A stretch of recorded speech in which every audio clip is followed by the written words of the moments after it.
Só sei que nada sei. Pois então, essa é uma frase muito lembrada de um dos filósofos mais famosos da filosofia grega, que é Sócrates. Sócrates, questionado por um oráculo, ele disse: "Você é o mais sábio?" E ele disse: "Só sei que nada sei." E então o sábio disse: "Realmente, você é sábio." O oráculo se referia, e igualmente Sócrates se refeririam ao fato de não saber nada por completo. Não se sabe tudo sobre um assunto. Nesse sentido que ele então afirma essa frase de uma maneira tão perene durante os séculos. Ele também desenvolve a retórica, que é a arte de fazer perguntas. Muitos aqueles que Sócrates fazia essas perguntas por meio do sofisma, era que ele chegasse à conclusão de que não sabia tudo. As pessoas arrogantes, aquelas que achavam saber de tudo, então, ao ser questionados por Sócrates sobre os mistérios da natureza, então revelaria que ele não sabia tudo. A postura mais intrigante é o agnóstico frente à postura de não negar Deus, mas também não aceitá-lo porque não há argumentos suficientemente aceitáveis para que ele exista. Mas, como não há como não dizer que não existe, não há como dizer que existe. Então, Sócrates não deixou nada escrito. Quem escreveu sobre ele foi o Platão. A mesma fazemos analogia com Jesus. O Jesus histórico também não foi contado, né? Ele não deixou nada escrito, né? E então Platão faz uma imagem de Sócrates desenvolvendo o conhecimento que nasce do íntimo do indivíduo. Não pode ser imposto por outros. Somente o conhecimento interior é a autêntica compreensão. Então, a proposta de Sócrates é chegar ao conhecimento por meio de diálogos, de incômodos e irritações filosóficas. Sócrates, como eu disse, então, contemporâneo dos sofistas, daqueles que usavam, então, apreciavam o conhecimento e aqueles sofistas usavam, então, a retórica. Mas Sócrates tinha o conhecimento, a ideia de saber pouco, ele não sabia tudo por completo, né? E que a felicidade, ela total é impossível, né? É impossível ser feliz completamente, mas há um fim útil de ser ético e buscar conhecer as leis naturais e ser pessoas, os filósofos. Então, a maneira do filósofo pensar é uma maneira de buscar a felicidade. Isso para Sócrates. Platão, então, que deixou algo escrito sobre Sócrates, fundou, então, ao redor de Atenas, a escola de filosofia, do grego academos, que é academia. Então, ele acreditava também num ser eterno e imutável, né?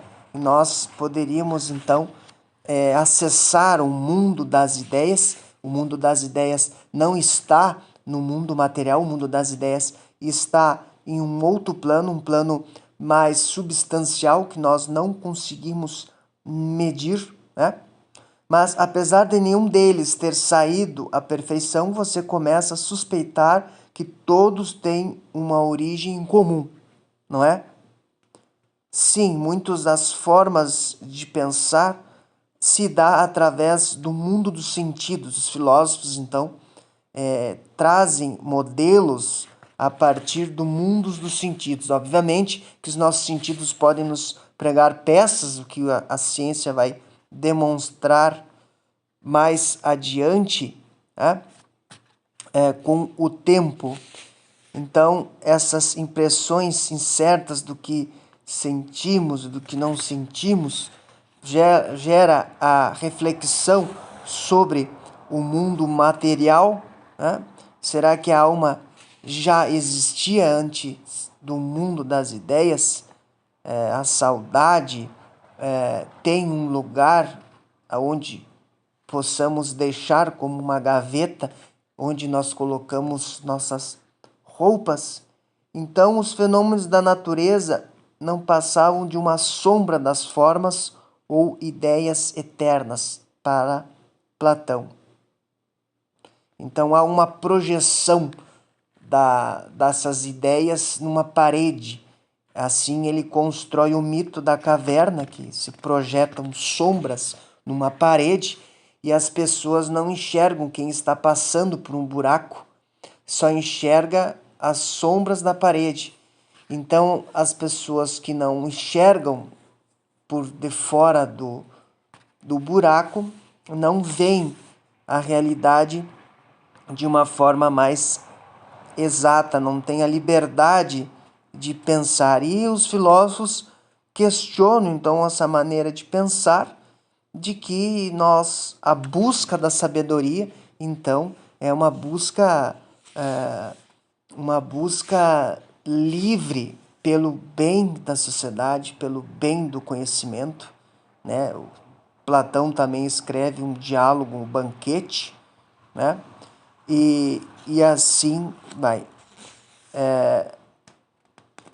Podemos nos questionar sobre a existência da alma, se ela existiu antes, se ela existirá depois deste mundo, né? A partir desse mundo das ideias de Platão, é possível refletir sobre esses conhecimentos, sobre a imortalidade e a imaterialidade, né? Da nossa existência. Depois nós temos Aristóteles. Aristóteles surge também depois, né? Num mundo em que as ideias não são inatas. Aristóteles não negava que nascemos dotados de razão, ao contrário, a razão é justamente a mais perceptível característica do ser humano. Nossa razão é inteiramente vazia antes que tenhamos sentido algo. As pessoas, por conseguinte, não possuem ideias inatas. Então, para Aristóteles, podemos, então, pela lógica, organizando as coisas, podemos aprender, né? Todos os seres vivos são mortais. E digo também, Hermes é um ser vivo. Logo, posso chegar à elegante conclusão de que Hermes é mortal.